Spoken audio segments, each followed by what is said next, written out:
Vulcan 650 tayo for today. Gawa natin ng din, ng installation na custom fitting yung wiring. Pakat na yan doon, G. Bukat talaga para dyan. Makikita nyo mamaya pag nilatagnan nila yan.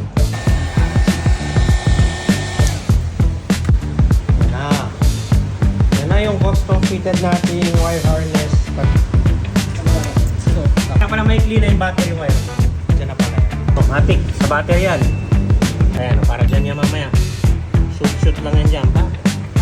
Para doon sa dalawang piyahon. Kaya blackout kasi nga ubad itong Vulcan 650. Naked siya, kitang-kita ito mamaya.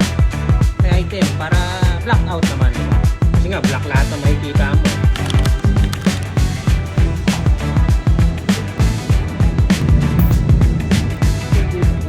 Paintingin mo lang ng parang yan.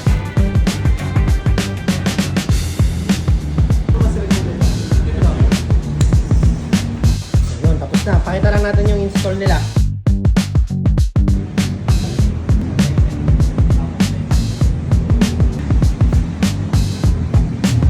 Sara na nila yan. Okay. So tapos na tayo dito.